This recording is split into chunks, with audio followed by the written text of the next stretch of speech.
Good day, I'm Stacey Ann Smith, and this is your JIS News for Friday, May 17. The country is expected to see modest economic growth this fiscal year. The Bank of Jamaica, BOJ, predicts growth of between 0.5 and 1.5% for financial year 2013-2014.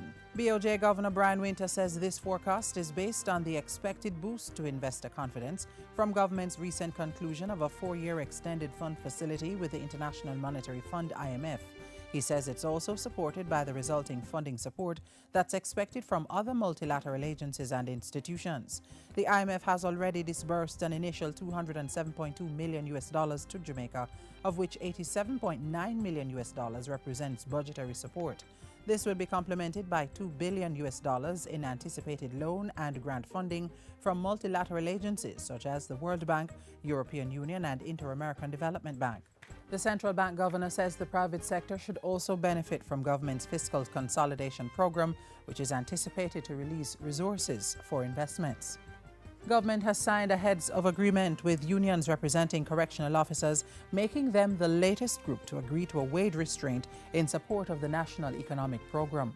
We have been having dialogue with them for some months, and finally, 2 days ago, I believe we came to an understanding.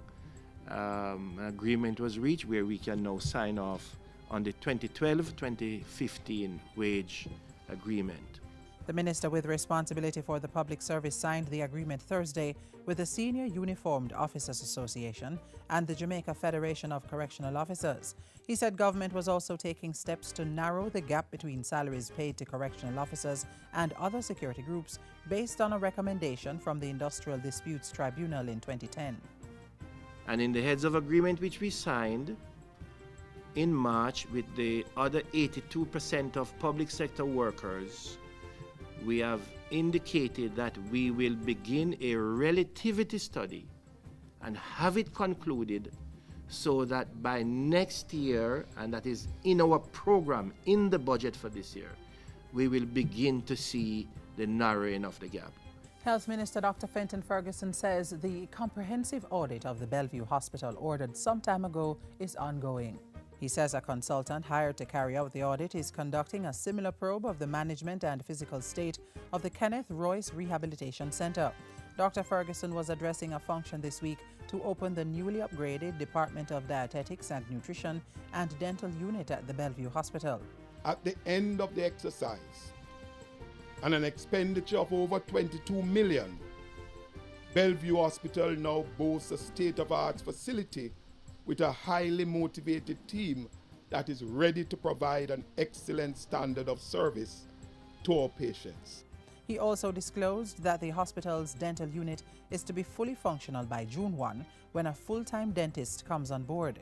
In the meantime, assistance is being given by the Kingston and St. Andrew Health Services. Cabinet has approved a budget of $4 million to fund Labor Day activities on Thursday, May 23, under the theme Lend a Hand, Build or Land. Information Minister Senator Sandria Faulkner says projects will focus on children's homes, daycare centres and basic schools. The national project is the St. Mary Infirmary in Port Maria. And finally, scores of students on their way to school this morning enjoyed a special Children's Day activity at the Halfway Tree Transport Centre in St. Andrew. National Children's Day is an annual official Child Month activity and is led by the National Child Month Committee. Celebrations continued all day at schools across the island. We ask that Children's Day be observed every third Friday annually. And so, today we are very happy that this is our second Children's Day, and it's going very well because many schools have called, they have registered their program with us. Government and corporate sponsors were out to support the effort, including representatives from the Jamaica Information Service and Lime. All children were given celebratory stickers and treats from Lime and Grace Kennedy. And that's it for JIS News today. I'm Stacey Ann Smith. Thank you for watching.